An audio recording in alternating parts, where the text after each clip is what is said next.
panalangin. Sa ngalan ng Ama, ng Anak, at ng Espiritu Santo. Amen. Pagpalain kami sa aming pagtitipon ngayon para sa pulong na ito. Gabayan mo ang aming isipan at puso upang kami ay magtrabaho para sa ikabubuti ng aming komunidad at tulungan ang lahat na iyong mga tao. Turuan mo kaming maging bukas palad sa aming pananaw, matapang sa harap ng kahirapan at matalino sa aming mga desisyon. Ama, pinupuri ka namin magpakailanman. Amen. Sa ngalan ng Ama, ng Anak, at ng Espiritu Santo. Amen.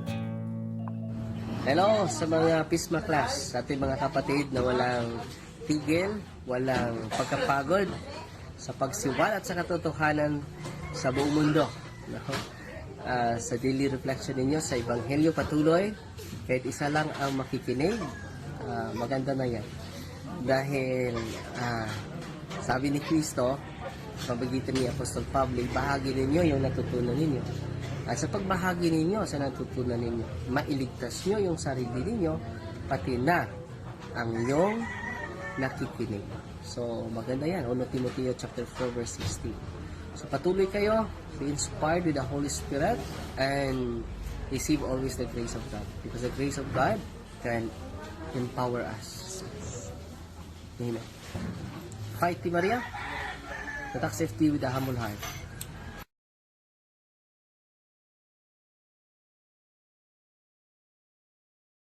Praise to you, Lord Jesus Christ, King of endless glory.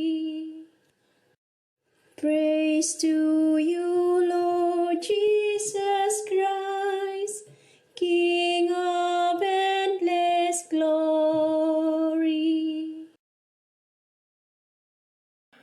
Ang mabuting balita ng Panginoon ayon kay San Mateo, Kapitulo 9, versikulo 14 hanggang 15. Papuri sa iyo, Panginoon.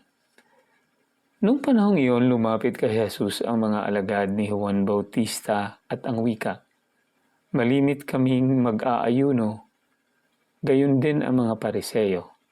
Bakit po hindi nag-aayuno ang inyong mga alagad?"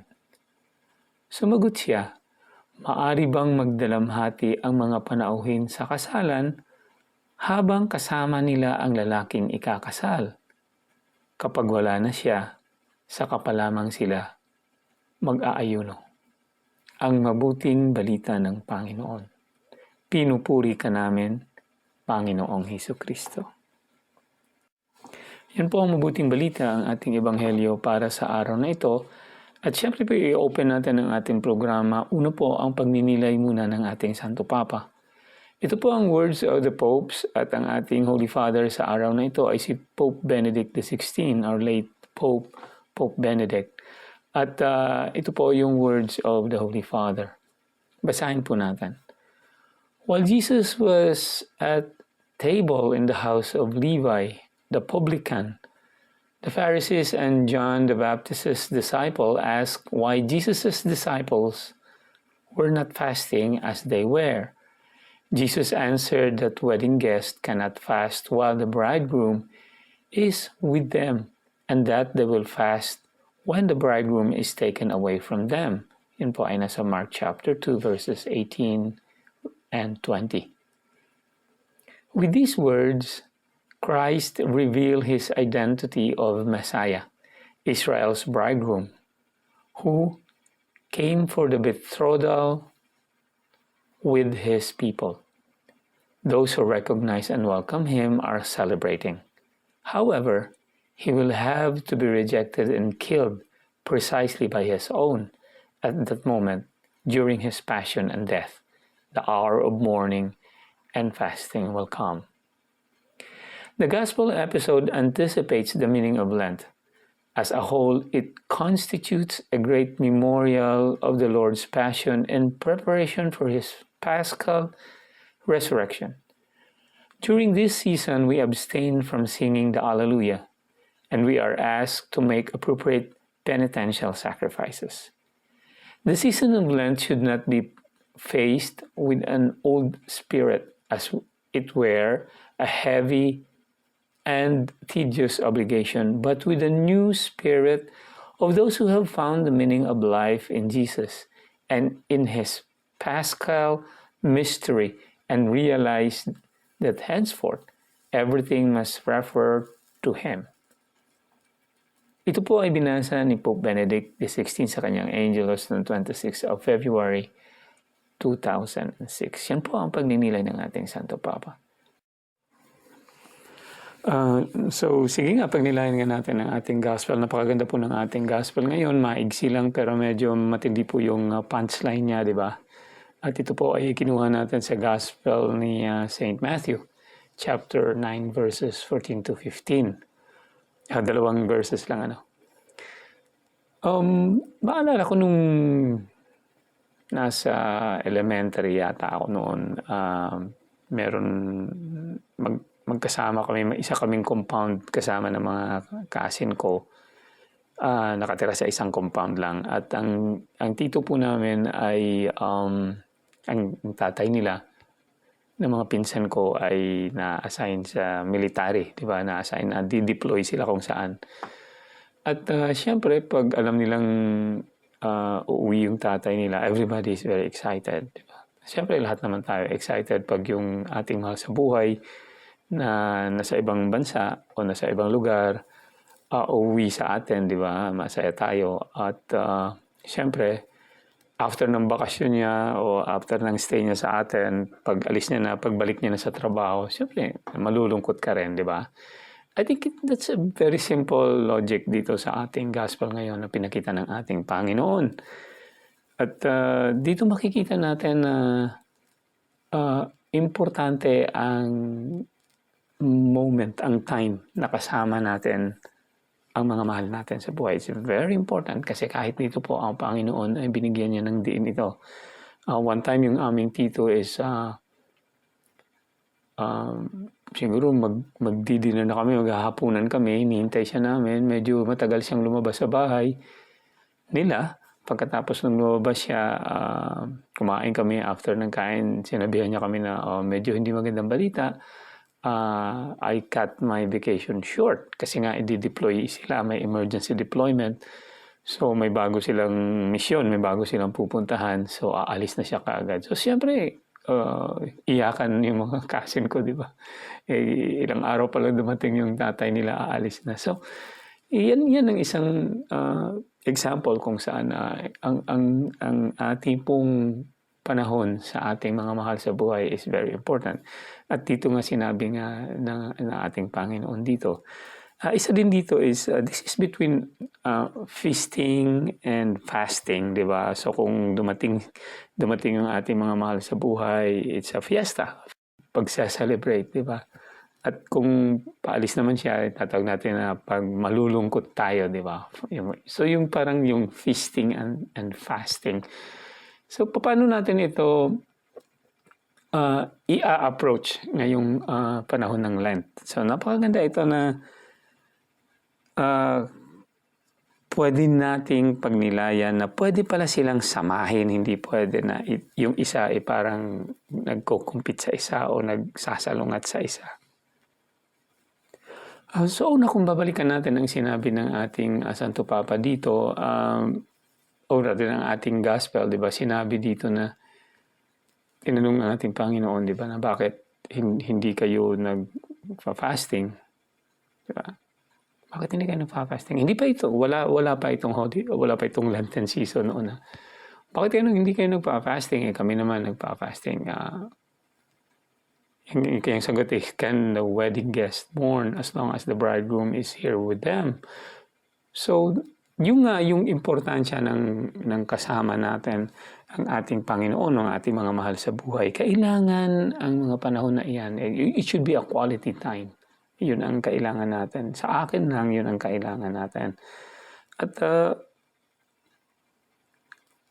dito rin, sabi ni Pope Benedict, sabi niya, ito naman ang mga sinabi ng ating Panginoon is, these words, Christ revealed His identity as Messiah. Now remember, matagal na hinihintay ng mga Israelita na dumating ang kanilang Misaya, dumating ang ating Panginoon, hindi sila nag-celebrate kasi hindi nila na-accept o hindi nila naintindihan na ito yung Misaya. Sabi nga dito ni Pope Benedict, ito ay isang paraan kung saan pinapakita ng Panginoon na siya ang Misaya. So yung message na ngayon sa mga Israelita na kailangan mag-celebrate dahil nandito na yung Misaya. Yun ang sa kanya. Hindi niya sinabi na exactly ganun. Sinabi niyang bridegroom. Pero yung bridegroom, yung sinabi naman ni Pope Benedict na these words Christ revealed his identity of Messiah, Israel's bridegroom who came for the betrothal with his people. Diba? Yung betrothed na yan, diba? Yung sa kay Mary at sa kay Joseph, ginamit din yan. Those who recognize and welcome him are celebrating. Yun ang point niya doon na dapat nga mag-celebrate sila dahil nandito na siya. Paano natin ito makikita sa Quaresma? Sabi mo Rex, di ba Quaresma is a di ba, penitential season, which is true, di ba? Pero paano tayo magsa-celebrate? Paano natin makikita ang both ang feasting and fasting ay kasama sa Quaresma? Sinabi nga sa atin ng ating Santo Papa, diba, ni Pope Benedict dito sa kanyang reflection na the season of Lent should not be faced with an old spirit that as if it were a heavy and tedious obligation, but rather with the new spirit of those who have found meaning of life in Jesus. Anong ibig sabihin nito? Diba, katulad ng mga disipulo dito ni St. John the Baptist, sinabi niya na, teka lang, kami dito ginugutom, kayo naman dyan, teka lang, ano ba ito? Kain kayo ng kain, hindi naman kayo, di ba? So, it's true na ang Lent is in purple, di ba? Nakikita natin yan, ang ating kulay is nasa violet, kung saan nire-remind tayo ng ating mga sacrifices. At ang fasting, ang abstinence, ang ating self-denial, ang ating disiplina ay kailangan. It's a preparation towards Easter. Subalit, paano natin makukumbina itong fasting and feasting? Now, sa kalagitnaan po ng ating Quaresma o ng ating Lenten season, meron pong mga araw na pwede tayo mag-celebrate. Ayan po ay mga Sunday. Remember, sinabi dito ng ating Panginoon na pwede tayong mag-celebrate kung kasama natin siya. Di ba? O paano sila hindi mag-celebrate dahil kasama nila, di ba, ang ikakasal.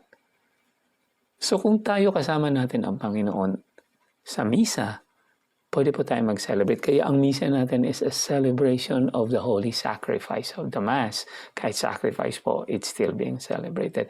In a sense na kailangan po ay may pagpapasalamat. Kompleto po yung misa na iyan. So at dyan po sa misa, physically,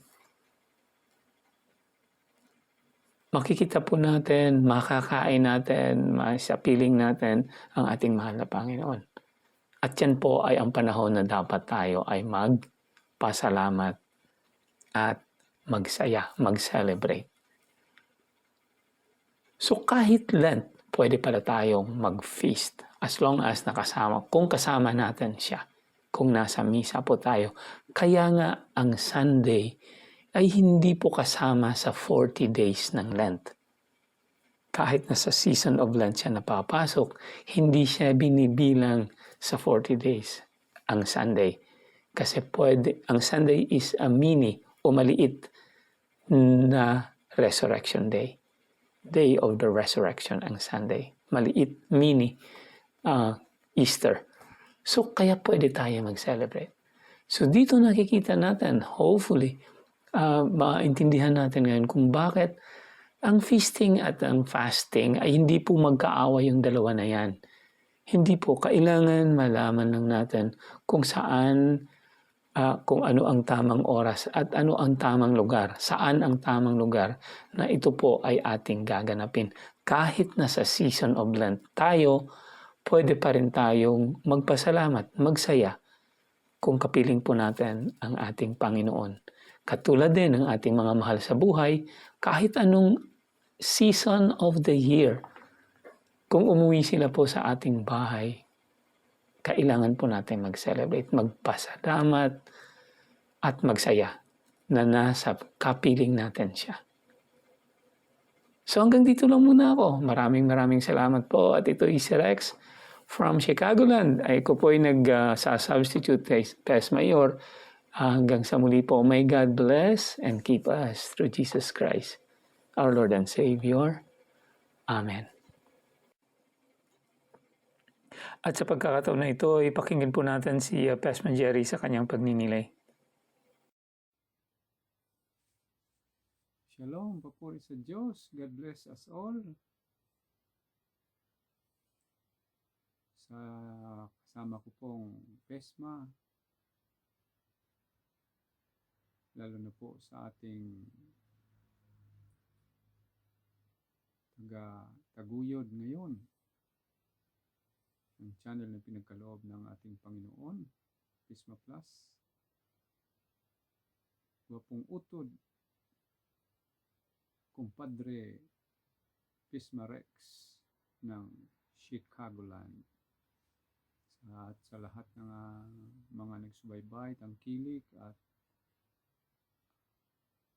sumusuporta, lalo na nanalangin sa channel na ito, sa programang Pagnilayang Ebanghelyo sa Madaling Araw, yan sa Pilipinas.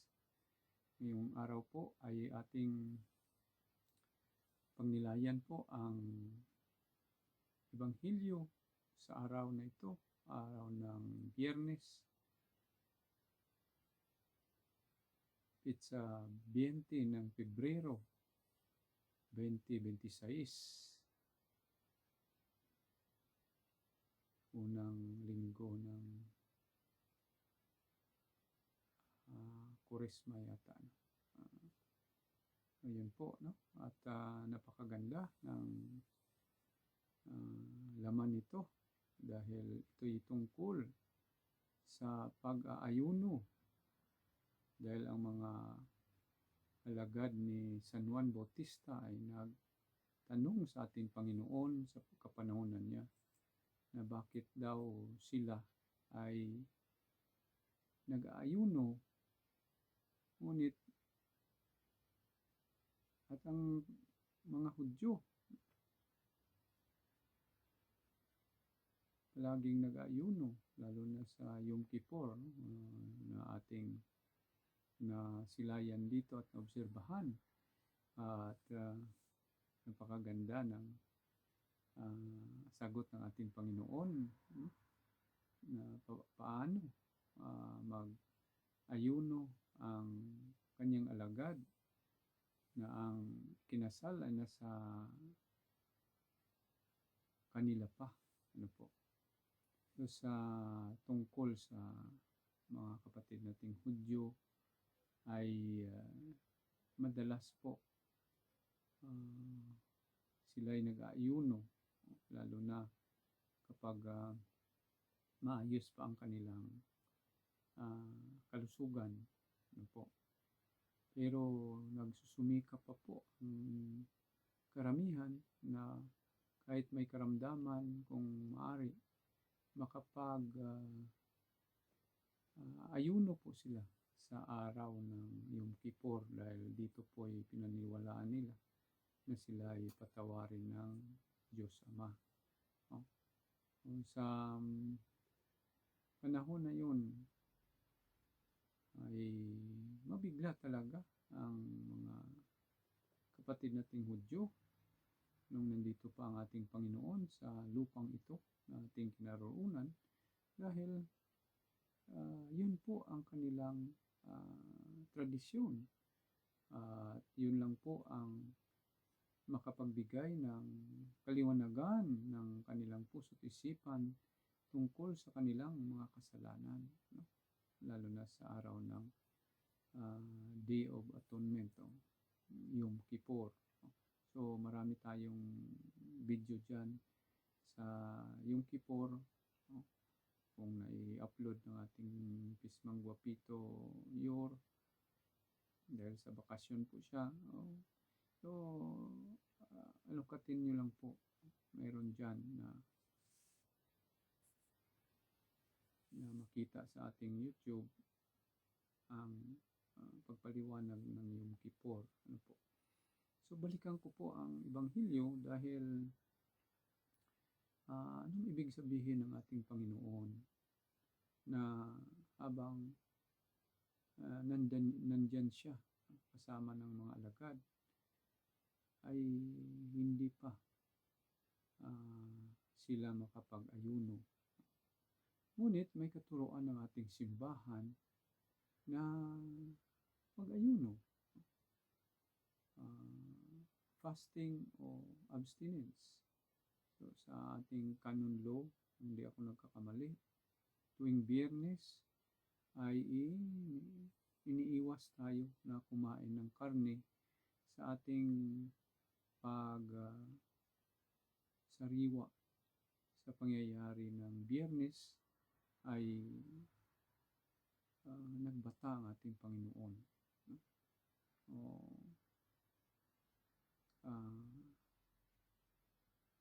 Naramdaman po niya ang lahat ng sakit sa kanyang katawan o sa kanyang laman. Ano po? Yun nga. Pinapa-abstain tayo.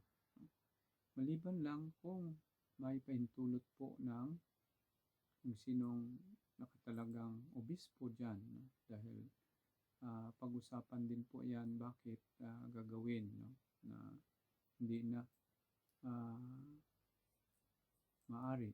No? Pero may kaakibat ito, no? Na mga gawain o mga kung anong mga bagay na mabuting gawa na kapalit nito. Kung anuhin natin ang fasting po natin ay ang araw ng nakaraan, no? Yung ating Ash Wednesday, ang February 18. So ginawa po natin yun, no? Na mag-fasting ng 24 hours. No? Naalala ko po sa Yom Kippur, no? Sinabayan ko ang aking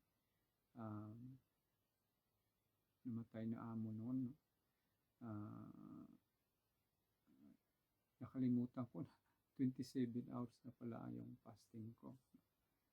Pero salamat sa Diyos na naagapan pa rin.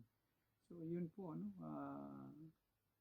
ang fasting natin ay Ash Wednesday at saka Good Friday. Mag-fasting tayo kung maaari 24 hours kung kaya natin at kung mayroon tayong sakit ay kailangan may pahintulot ng ating doktor. Ano po?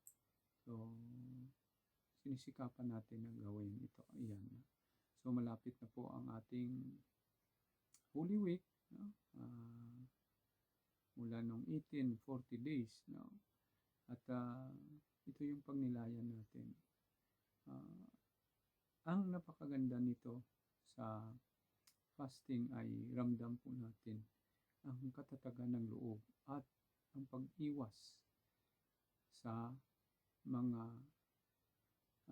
kasalanan, lalo na ang pagdisiplina sa ating sarili na hindi tayo maabot ng hatak ng kalaban o makalaban sa Diyos. Yun po, no? Na maging matatag tayo dahil ito po'y palakas ng spiritual natin. So maraming magawa ng itong turo ng simbahan sa pamamagitan ng pag-ayuno. Yun nga po, no? Subukan natin dahil experience natin na ito po'y makatulong lalo na sa mga pagsubok sa buhay.